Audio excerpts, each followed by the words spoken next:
नमस्कार, आप देख रहे हैं नेशनल इंडिया न्यूज और मैं ज्योति।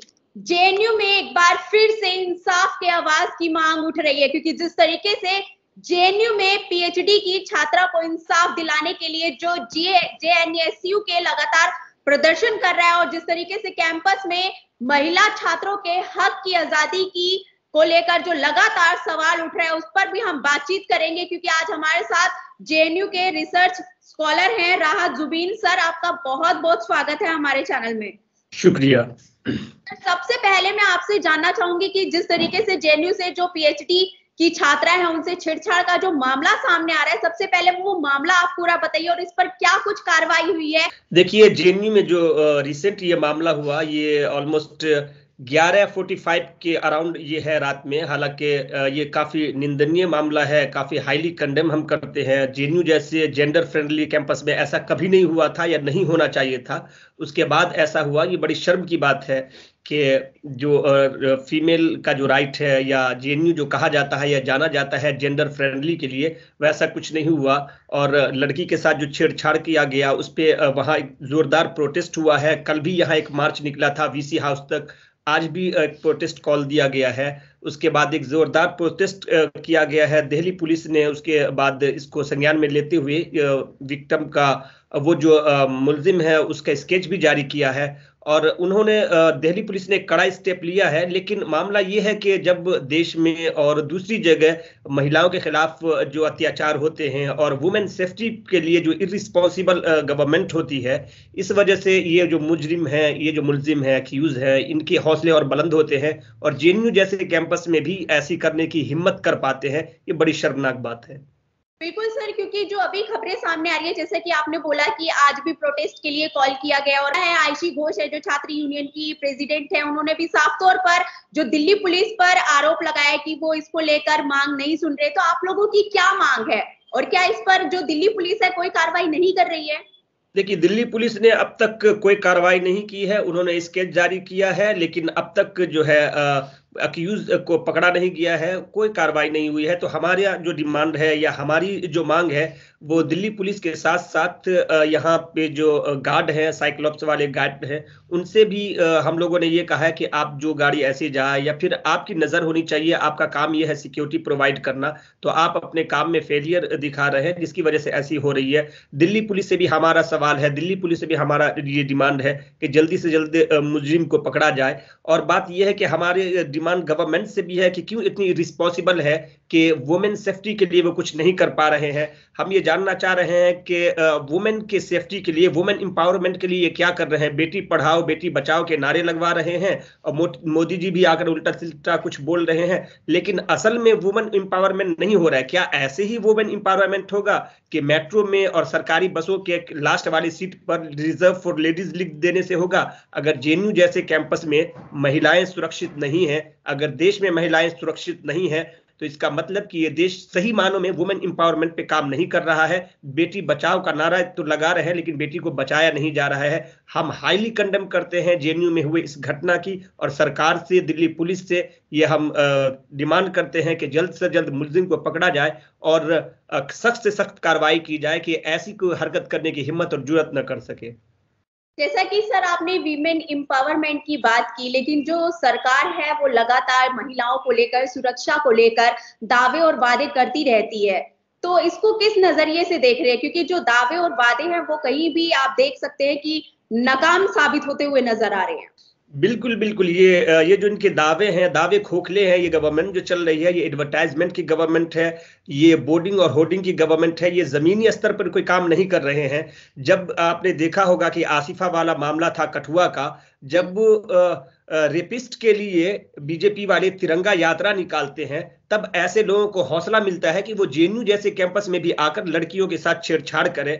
जब उन्नाव वाले मामले में पूरी फैमिली को खत्म कर दिया जाता है लेकिन उसका कुछ नहीं होता है कुलदीप सेंगर जैसे लोगों का, तब मुजरिम के हौसले बुलंद होते हैं और वुमेन के खिलाफ, वुमेन को वो छेड़छाड़ करते हैं। तो ये वो जो करके दिखाते हैं स्टेट में या दूसरी जगह पे, इसका असर पड़ता है। और हम यही चाहते हैं, यही हमारा डिमांड है, यही हमारा मुतालबा है कि आप जब भी जो इस तरह के मुजरिम हो उसको सख्त से सख्त सजा दें, तब जाकर कहीं उनके होश ठिकाने आएंगे और इस तरह की हरकत नहीं कर सकेंगे। आप अगर सिर्फ वादे से, नारे से चाहेंगे कि वुमेन एम्पावरमेंट हो जाए, वुमेन सेफ्टी हो जाए, तो ऐसा नहीं हो पाएगा। और हम देखते हैं कि रोज कुछ ना कुछ ऐसे वाकयात, ऐसे घटना होते जा रहे हैं और ये बड़ी शर्म की बात है। हम ऐसे देश में रहते हैं जहां मर्यादा पुरुषोत्तम राम से पहले सीता जी का नाम लिया जाता है, सीता राम कहा जाता है, लेकिन उसी देश में अगर सीता जी और उन जैसे औरतें, महिलाएं सुरक्षित नहीं है तो ये बड़े शर्म की बात है, नीचे से लेकर ऊपर तक के लोगों के लिए, हम जैसे स्टूडेंट्स के लिए, आप जैसे एंकर के लिए, और देश में बैठे ऊपर सरकार और सरकारी मिशनरियों के लिए, पुलिस के लिए, सबके लिए शर्म की बात है कि दिन दहाड़े ऐसी घटना होती है और उस पर कोई सख्त कार्रवाई नहीं की जाती है।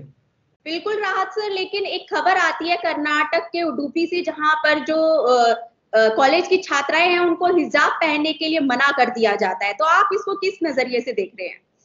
देखिए, मेरा ये है कि हम हर वो चीज करेंगे जो संविधान में हो। संविधान में कुछ ऐसा नहीं किया गया, कोई ड्रेस कोड नहीं लगाया गया है, कोई यूनिफॉर्म सिविल कोड नहीं है कि आप वो ड्रेस पहनेंगे, वो ड्रेस पहनेंगे।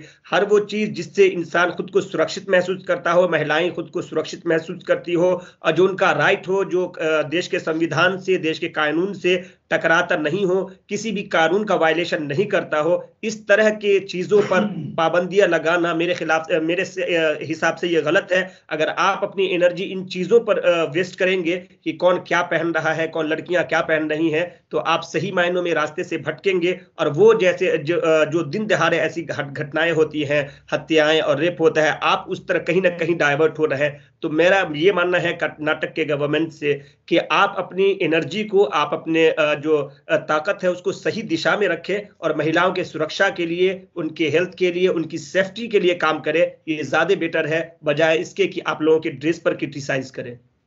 बिल्कुल राज सर, क्योंकि आप रिसर्च स्कॉलर हैं और जिस तरीके से जो शैक्षणिक संस्थानों में जो जातिवाद फैला हुआ है और जिस तरीके से SC ST OBC माइनॉरिटी के जो स्टूडेंट हैं उनके साथ जिस तरीके से भेदभाव किया जाता है शैक्षणिक संस्थानों में, इसको आप किस नजरिए से देख रहे हैं और इस पर आपकी क्या राय है? हम लोगों ने इस पे काफी प्रोटेस्ट किया था। अभी JNU का ही ये मामला आया था।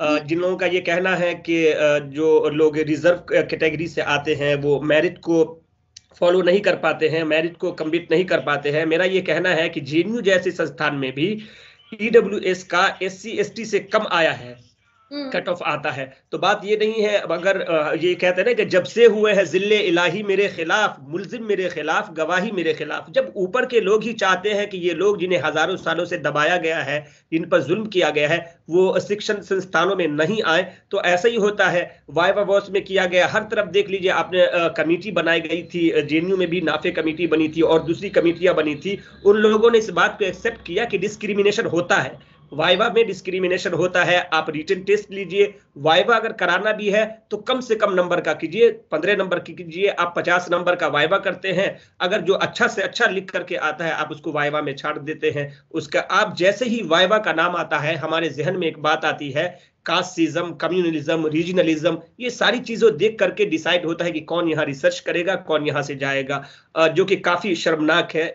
शिक्षण संस्थानों में, यूनिवर्सिटी में, पब्लिक फंडेड यूनिवर्सिटी में कम से कम ऐसा नहीं होना चाहिए। और ये हम जोरदार मांग करते हैं कि वो लोग जिन्हें हजारों सालों से दबाया गया है, दुनिया में रिजर्वेशन से बढ़िया खूबसूरत सिस्टम आज तक नहीं दिया गया है कि इतने कम वक्तों में इतने दबे कुचले लोगों को मेन स्ट्रीम से जोड़ा जाए। तो उस पर जो उंगली उठाता है या ऐसे लोगों को पे जो उंगली उठाता है, मेरे ख्याल से वो काफी गलत करते हैं। और इस खूबसूरत सिस्टम को बनाए रखने में ही हमारी देश की तरक्की है। सर, मेरा आखिरी सवाल ये है कि जिस तरीके से JNU में ये जो मामला सामने आया है, क्या इसको लेकर महिला आयोग ने कोई बयान दिया है? महिला आयोग ने अब तक कोई बयान नहीं दिया है मेरे ख्याल से, या मैंने अब तक कोई बयान नहीं सुना है। हालांकि मेरी खास नज़र है उस पे। और यहाँ के जो स्टूडेंट्स हैं ये काफ़ी प्रोटेस्ट कर रहे हैं, और ख़ासकर महिला स्टूडेंट है। पहले दिन भी सिक्योरिटी गार्ड के सामने वहाँ पे प्रोटेस्ट हुआ था गेट पे, उसके बाद VC हाउस तक प्रोटेस्ट हुआ था, मार्च हुआ था, आज भी है। तो एक गुस्से का माहौल है, खासकर महिला स्टूडेंट में, स्पेशली सारे स्टूडेंट में, लेकिन स्पेशली महिला स्टूडेंट में ये काफी गुस्से का है कि जेएनयू जैसे कैंपस में ऐसा नहीं देखा गया था। और उनका एक नारा भी है कि रात हमारी हो, कि रात में 2 बजे 3 बजे जितने बजे आदमी चाहे घूम सकता है, रह सकता है फ्रीली, तो आप 12 बजे से पहले ही ऐसी घटना हो जा रही है, ये काफी शर्मनाक है। तो काफी गुस्सा है और यहाँ प्रोटेस्ट चल रहे हैं। उम्मीद करते हैं कि जल्दी कोई सोल्यूशन निकले। तो अगर आपको पसंद आया हो तो इसे लाइक करें, कमेंट करें, शेयर करें और हाँ, हमारे चैनल को सब्सक्राइब करना ना भूलें, ताकि देश विदेश से जुड़ी खबरें आप मिस ना करें। क्योंकि कोरोना काल में 2 गज दूरी, मास्क है जरूरी।